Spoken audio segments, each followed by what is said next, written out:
Atenção, meu amiguinho, você que gosta bastante de jogos de porrada na rua, briga de rua, ou também conhecidos como os Beat 'em Ups, estilo Streets of Rage, o Golden Axe ou Final Fight, não perde pelo amor do nosso senhor Goku a este vídeo não, homem. Confere aí que no fim tem um jogo que poucos conhecem, mas com certeza você já assistiu muito essa série live action. Mas antes, me responda, o que é o que é? O que um paulista no banco de passageiro fala ao motorista quando vê que ele passou rápido demais em um pardal? Ô meu, porrada aí!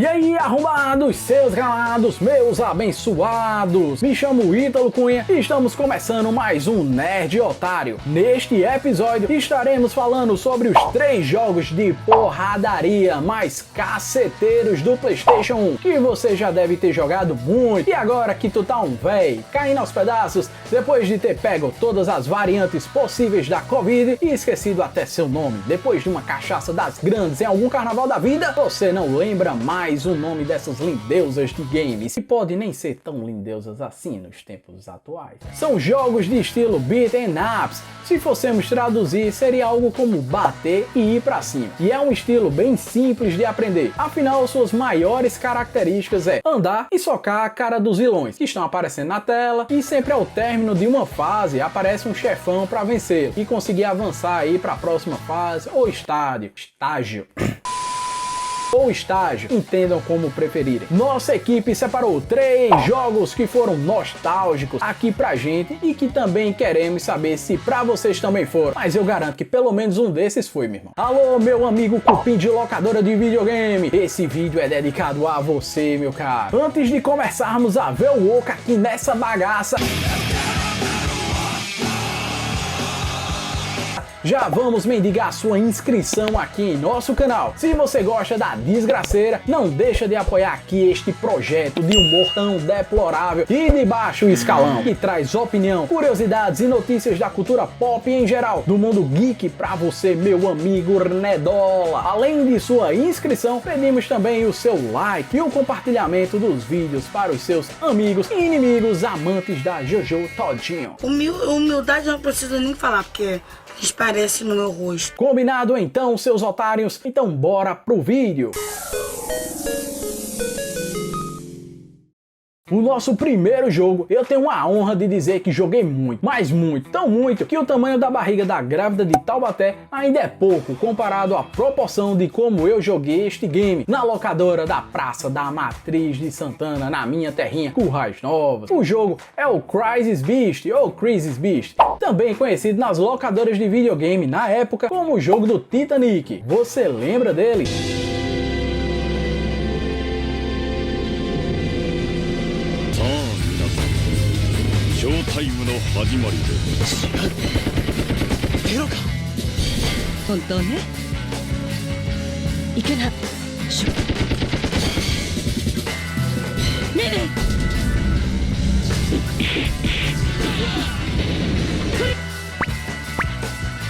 Era chamado informalmente de jogo do Titanic, pois primeiro, porque ele se passa em um grande e luxuoso navio. Inclusive, o próprio jogo afirma que é maior que o Titanic ao decorrer da história, com destino também a Nova York. Caso você não saiba, o Titanic saiu de Southampton, cidade à costa do Reino Unido, com destino final a Nova York, lá no ano de 1912. Enfim, crianças, né? Bem, e o segundo para essa comparação é que o jogo foi lançado justamente no mesmo ano que o filme do James Cameron também foi lançado, lá no ano de 1998. Só que o filme do Titanic foi lançado em janeiro, e o Crysis Beast logo depois. Contudo, porém, entretanto, inicialmente o jogo estreou exclusivamente no Japão. Passados 2 anos, só no ano de 2000, que foi que o jogo chegou até a Europa e daí veio para as terras tupiniquins com legendinha em inglês. E para crianças na época que não sabia nem ler português direito, avalia inglês, e também estavam todo mundo na hype do filme, viu as legendas do nome Titanic, sem nem saber o contexto, então pronto, é o jogo do Titanic. Inclusive, relacionando até os personagens. A galera comparava demais os personagens do game, principalmente o Age e a Julia,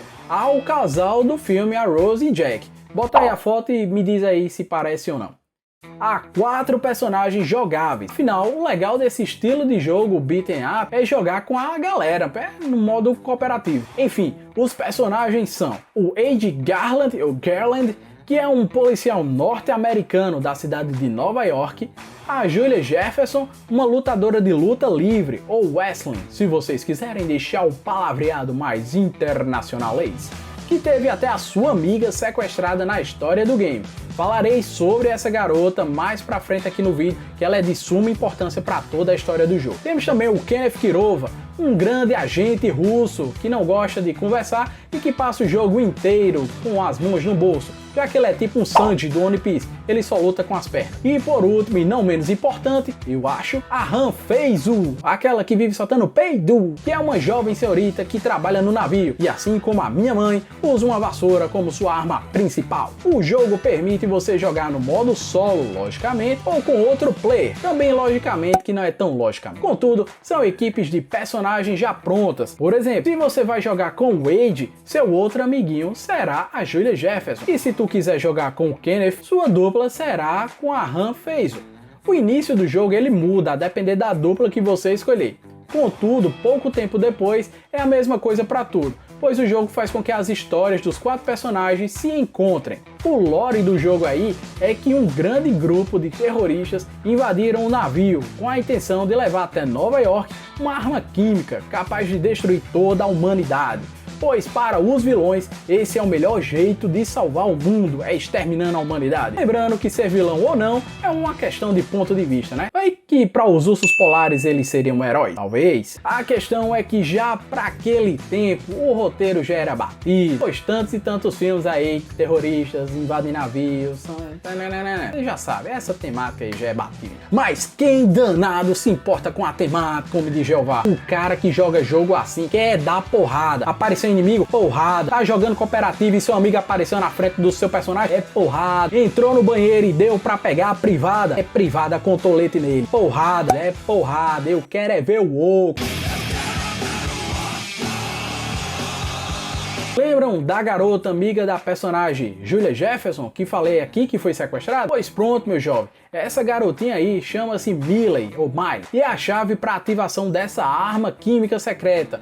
O que o jogo nos informa é que todo o corpo da garota, voz e olhos são o que podem ativar tal arma. Tráfico de órgãos é crime, pessoal. Como padrão desse tipo de jogo, os heróis precisam derrotar grupos e mais grupos de inimigos até chegar no chefe de cada estágio. Ao fim da jornada, os então lutadores precisam decidir entre acabar com a bandidagem parando um submarino que está acoplado a um navio ou derrotar o chefe desse esquema todo aí. Independentemente do caminho que você vai querer fazer, no final de tudo tem que lutar contra o chefão. Não tem o que fazer não, papai, não tem pra onde correr. A mecânica do jogo é bem simples, os estágios são curtos e bem rápidos. Sempre tem um marcador de tempo com uma contagem regressiva no topo da tela. Seu objetivo é limpar aquele estágio de inimigos e continuar prosseguindo até encontrar com algum chefão. O jogo que tem várias cenas de câmeras diferentes para este padrão de game e que pra época era algo bem uau, tem gráfico 3D, uhul, tome porrada realística, é vassoura na cabeça de vocês, seus bonecos malditos, sintam a dor que eu sinto quando minha mãe me chama pra tomar banho e eu não vou.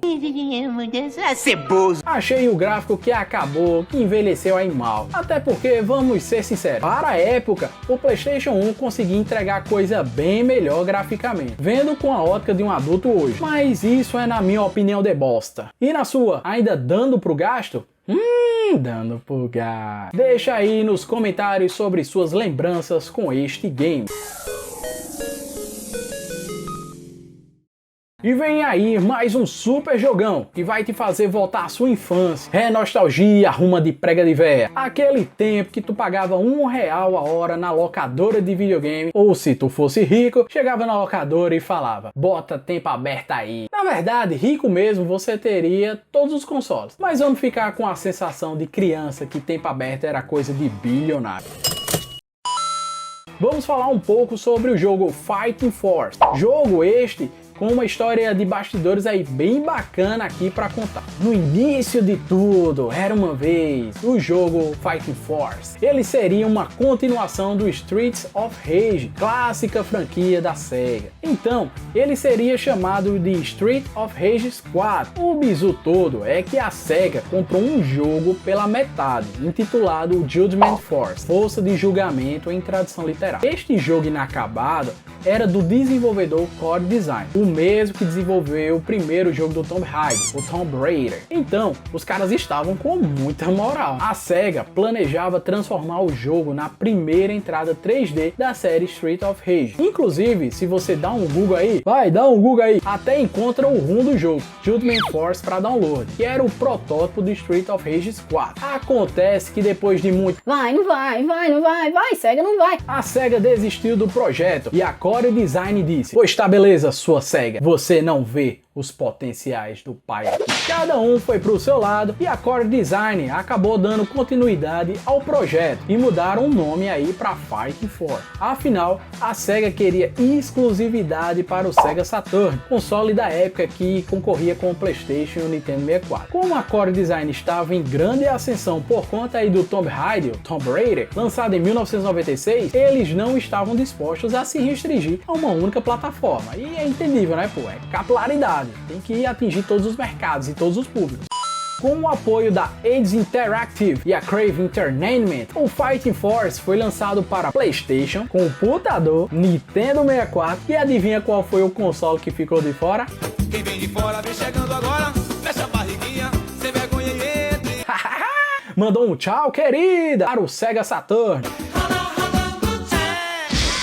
Ordinário! Uma curiosidade, antes de falarmos sobre o enredo do game, é que no Japão ele é conhecido com o nome de Metal Force, punho de metal, traduzido. Agora a trama do jogo. O player pode escolher entre 4 personagens, que são eles: Alana McKendrickis, o Ben Jackson, mais conhecido como Smasher, o Hawk Manson e o Mace Daniels. Cada um deles possui um próprio golpe, estilos de luta e golpes especiais, características aí dos jogos do beat'em up. Diferentemente do Crisis Beat, falado anteriormente aqui no vídeo, o Crisis Beat, independentemente do personagem que você escolher, ou vocês escolherem, afinal joga tanto como um jogador quanto 2 players, a história não muda aqui no Fighting Force. O negócio é dar porrada e pegar itens do cenário para jogar aí na galera. Em termos de trama, o Fighting Force era sobre um tal de Dr. Zeng, um gênio do crime, que previu que o mundo iria acabar. Quando essa previsão não se concretizou, ele muito bem poderia ficar na sua redinha, no Mar do Caribe, tomando uma aguinha de coco. Mas não, ele disse: se o mundo tem que acabar e não acabou, eu que vou acabar com o mundo. Então, os 4 personagens jogáveis lutam por suas vidas, assim como pelo destino do mundo. Então é isso, basicamente não tem muito enredo não. O enredo não é muito extenso não é muito bababá não. Afinal, o negócio é meter porrada. Se você quer história, vai jogar um RPG, meu irmão. Pesquisando aqui na internet, os críticos da época elogiaram bastante o ambiente interativo e os gráficos do jogo, mas criticaram a jogabilidade repetitiva e a falta de originalidade. Tinha uma galera mais adulta na época que achava uma experiência fraca. Eu mesmo não tava nem aí. A resenha fazia valer a pena pagar R$2 para ficar jogando as 2 horas e não sair do segundo chefão. Já a galera que era fã do Streets of Rage provavelmente ficaram mais felizes em não ter tido esse game como o 4º jogo da franquia. O Fighting Force vendeu bem o suficiente para ter uma continuação, chamada de Fighting Force 2. Bem sugestivo, né, como nome para uma continuação. Sendo desta vez com a possibilidade de jogar para o Sega Dreamcast. Hey, sumido! Só que foi uma boca de boi grande. Comercialmente falando e até mecanicamente também foi um desastre. Isso foi o suficiente para acabar parando por aí mesmo. O primeiro Fighting Force foi o que marcou, foi uma banda de um sucesso só. Comenta aí se tu tem alguma boa lembrança jogando esse jogo nas locadoras de videogame da vida. O nosso terceiro e último título aqui deste episódio do Nerd Otário sobre 3 jogos famosos no estilo beat'em up para o PlayStation 1, dei a liberdade de dividir essa sessão em 2 títulos que se complementam e que muitas pessoas só lembram de um deles e que acabam nem sabendo que houve um segundo e que era como se fosse uma certa continuação. Estou falando de jogos da franquia Power Rangers. Right, Morphin' time!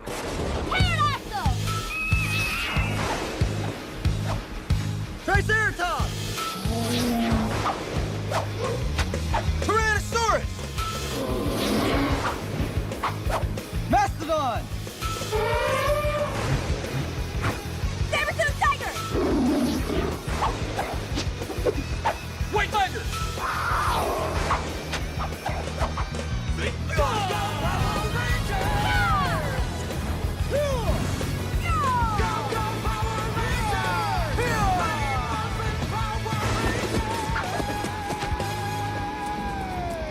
Para quem nasceu nos anos 90, a série marcou bastante a infância e para muitos até a adolescência, como este que vos fala aqui. Quando me perguntam sobre anos 90, as 3 primeiras coisas que me vêm à cabeça são Mamonas Assassinas, Gugu e Power Rangers. Não vou me adentrar tanto nas especificações da série aqui dos heróis coloridos, mas quem tiver a fim de saber mais curiosidades sobre a série, dá uma bisoiada no vídeo que criamos falando sobre a morte do Jason David Frank, que ficou consagrado no papel do Tommy Oliver, o principal Ranger de toda a franquia. Vou deixar o card aqui em cima para quando acabar este vídeo você conferir. Tem muitas curiosidades da hora lá. Pois bem, pessoal, o primeiro título dos 2 que vos trago é o mais conhecido no PS1, chamado de Power Rangers Lightspeed Rescue, que é o mesmo título da série que estava no ar lá nos Estados Unidos, quando o game foi lançado no ano de 2000.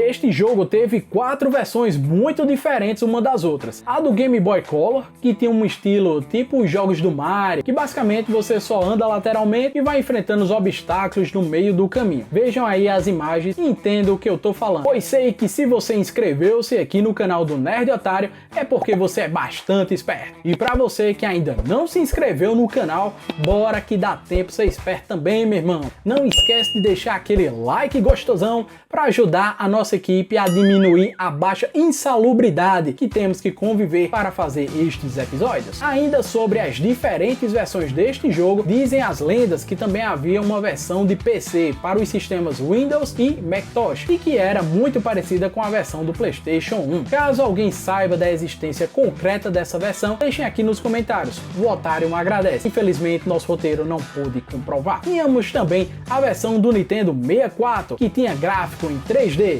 suportava 1 ou 2 jogadores simultaneamente e só tinha os 5 Rangers tradicionais. Havia como antagonista os vilões originais da série e você tinha algumas fases do jogo que lembravam o GTA, no quesito de pegar um veículo e sair batendo nos outros. Por exemplo, também era possível utilizar o Megazord. A versão do PS1, que é a mais completa e a que vamos debulhar aqui, afinal já leu o nome do título desse episódio, né? Era todo em 3D e contava com a voz dublada pelos próprios atores da série original. Force stone, which in the wrong hands could restore her life We energy. have reports of a code red.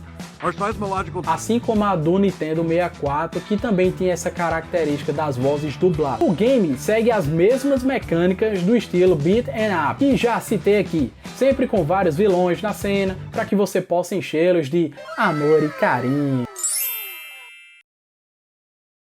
Claro que não! Encher de bufete, é porrada, meu irmão. É jogo beat'em up e não jogo de ursinhos carinhosos. A versão do PlayStation, além de que já citamos aqui, também possibilita você desbloquear o Ranger Titânio, sendo um personagem extra. Uma vez escolhido o seu Ranger, você permanece com ele até o fim do jogo ou até você ser derrotado.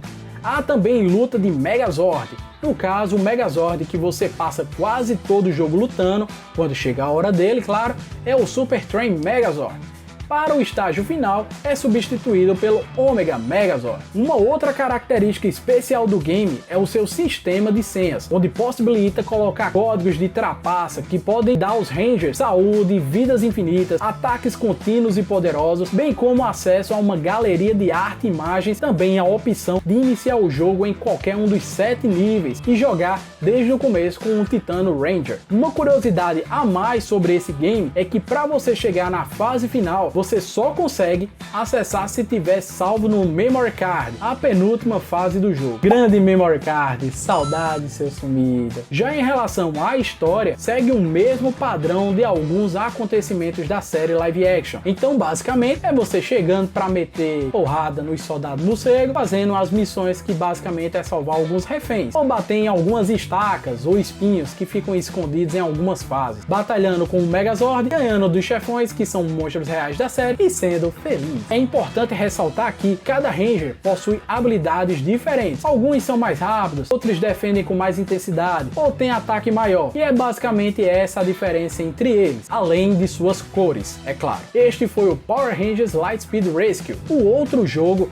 que é tido como uma continuação e que muitos nem sabem que chegou a existir no PlayStation 1 é o Power Rangers Time Force, que cronologicamente foi a temporada que sucedeu à temporada Lightspeed.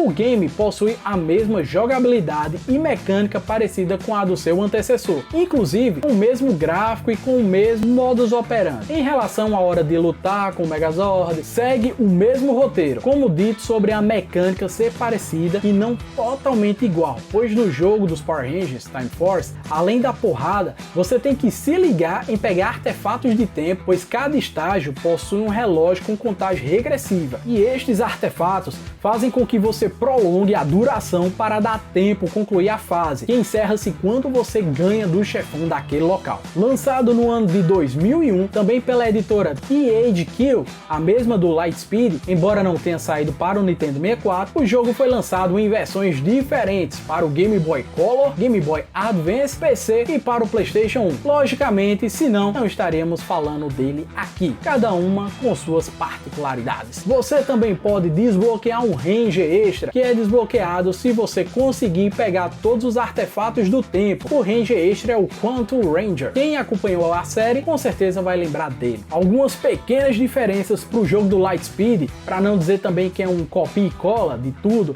é que os Zords têm poderes especiais. Contudo, já os Rangers não têm mais ataques especiais e não é possível bloquear ataques. O jogo não permite o co-op, então é você sozinho se for jogar no modo história, e também a dificuldade do game ficou ainda mais difícil que a do seu antecessor. Aí lasca, né? Mas para quem gosta do jogo estilo a dificuldade Dark Souls, boa sorte, meu filho. Parece que o jogo do Power Rangers Time Force não é tão igual assim ao do Lightspeed, não é mesmo? Releve, comente aí, hashtag Puro de Roteiro, roteirista de Anéis do Poder. A porradaria foi grande e será ainda maior se você não inscrever-se aqui em nosso canal, viu? Tu não vai pagar nada e ainda vai ser notificado quando lançarmos mais materiais deploráveis como este aqui. Quer coisa melhor? Além da sua inscrição, contamos também com o seu like gostosão e maroto e com o seu compartilhamento. Segue a gente também em nosso Instagram e no TikTok. Ambos possuem o mesmo @, ok? Nerd Otário. Comenta aí quais os jogos que vocês gostavam nesse estilo aí de briga de rua. Compartilha seus momentos inesquecíveis aqui, quando você jogou o controle do videogame na cabeça daquele teu amigo que bagunçava o seu quarto com você, mas na hora de arrumar, ele saía correndo e deixando você sozinho para consertar a bagunça, seu desgraçado. O meu muito obrigado se você chegou até aqui neste vídeo. Aguardem o próximo episódio do Nerd Otário. Fiquem com Alucard, John Bon Jovi ou qualquer outro ser que lhe faça ser uma pessoa melhor. Valeu, suas pregas de véia com diarreia.